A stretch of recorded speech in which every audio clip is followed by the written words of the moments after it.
Now that 2022 is finally here, I want to go over my predictions for what's going to happen in Rise of Kingdoms over the course of this year. And we're going to do that based off of how accurate my predictions were last year when I made a video about this time predicting what would happen in 2021. So stick around for my predictions for where Rise of Kingdoms is headed.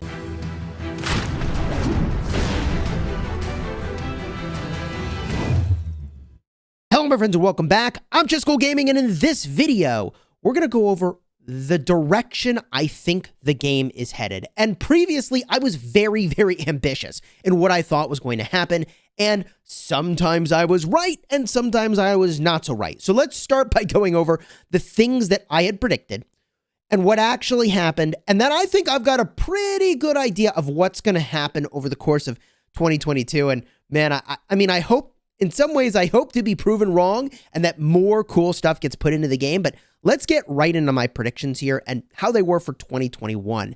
Now, previously, I had said they would put just a new Alliance Battleground into the game, because just imagine so much you could add with just a new map. You don't even have to change the mechanics all that much, just a new map. You could have multiple flags, or there's so much that you could do.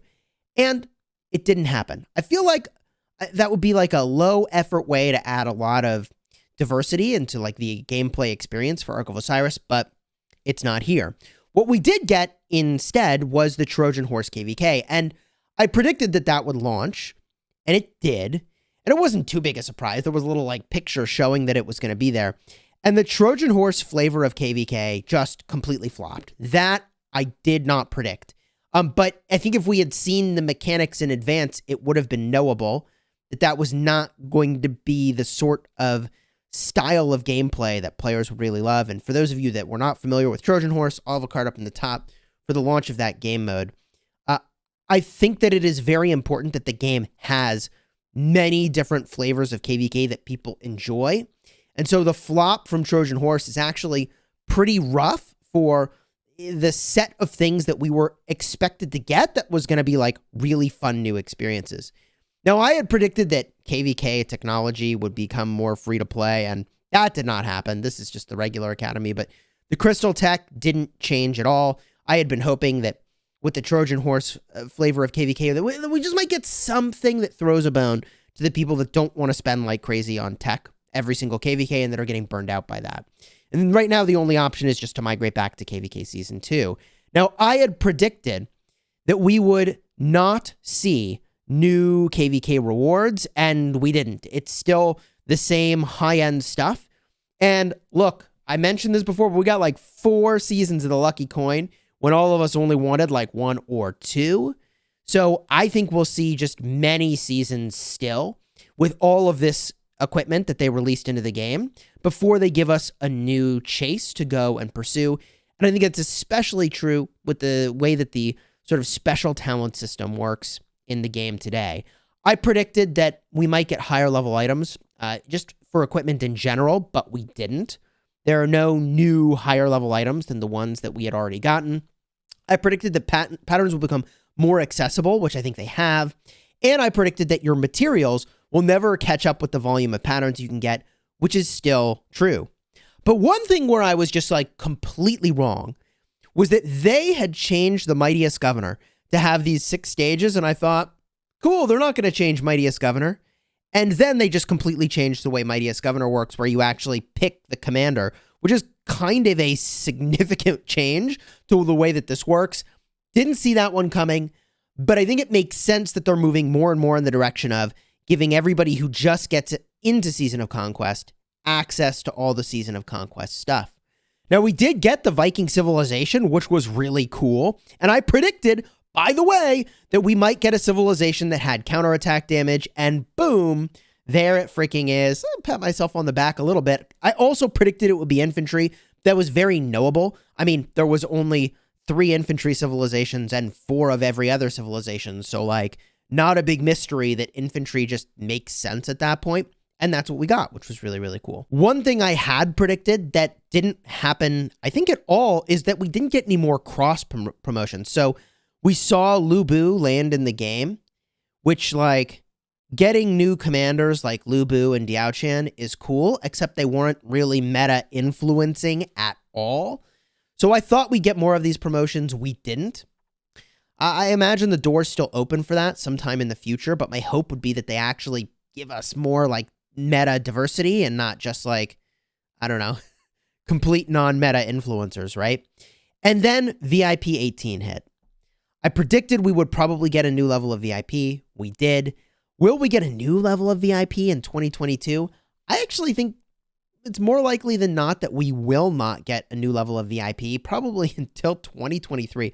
As crazy as that sounds, we used to get about one per year, and I think they're slowing that down because the developers generally have been respectful of sort of changing the bar for what it takes to get to like sort of end game stuff. And I get that equipment is sort of a whole nother level of that, but they've been good about keeping the tech the same, the building levels the same, and the VIP went up, but like we should expect that that's going to happen, but it's not going up like all the time, which it certainly could. The other things that I listed that were like a stretch would be completely game-changing and definitely didn't happen, would be things like adding new talent trees, reworking talent trees, making 7-star mythic commanders. Like none of that happened. And those were all stretch ideas. I mean, we really got 2 or 3 big things, and that's what I predicted. Now, one of those big changes that I had predicted was the Trojan Horse KVK, and I say predicted. I mean, it was in the screen. I said they would launch it. They did.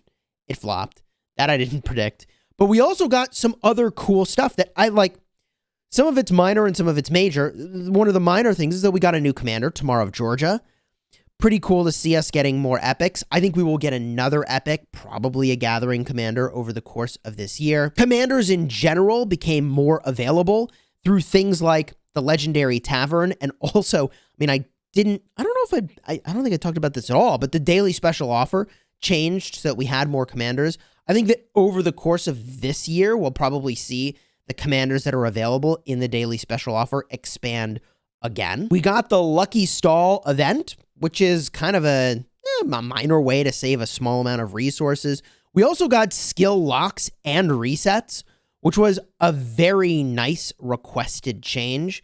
I'm very happy that this made its way into the game. But on the opposite end of the spectrum, we got a pretty major change to the refining and equipment system, which definitely slowed my progression in a major way toward getting lots of equipment and special talented equipment, which, I mean, like, there's just no way around it. The old system was favorable, I think, in almost all cases. We got a few new Soroli bosses, and last but not least, the Champions of Olympia was just like a huge addition to the game, and the developers are spending a shocking amount of time on that game mode. And I don't think that's likely to change. I think they're pretty invested in that Champions of Olympia game mode, something other than KVK that's like an end game-ish progression system.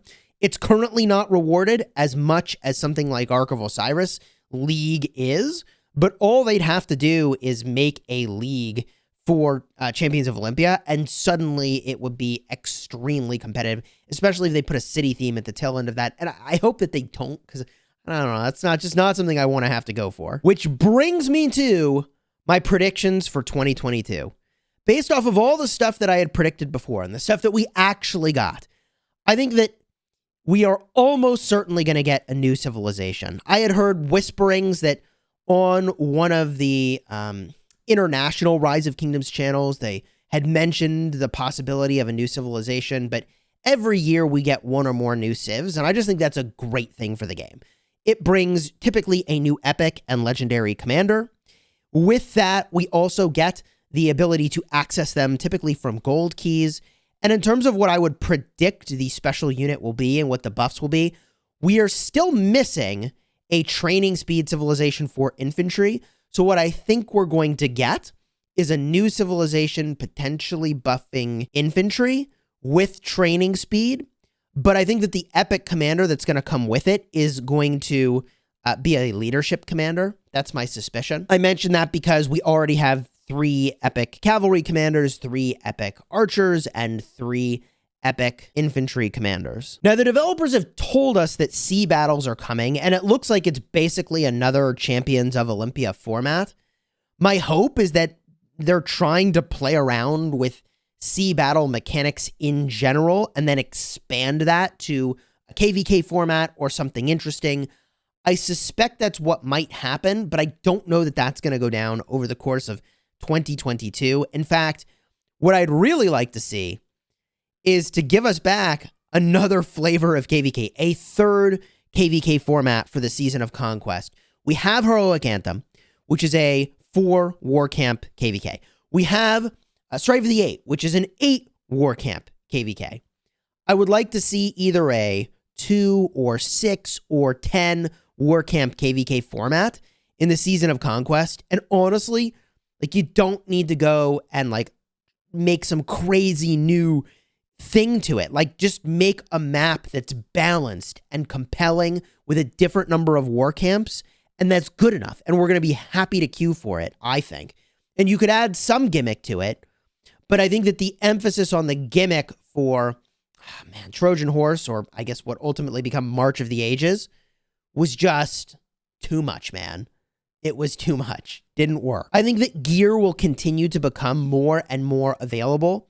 There's usually, in this style of game, a scarcity at the start of things, and then that slowly kind of backs off as the stuff becomes more and more available, and then eventually new things land.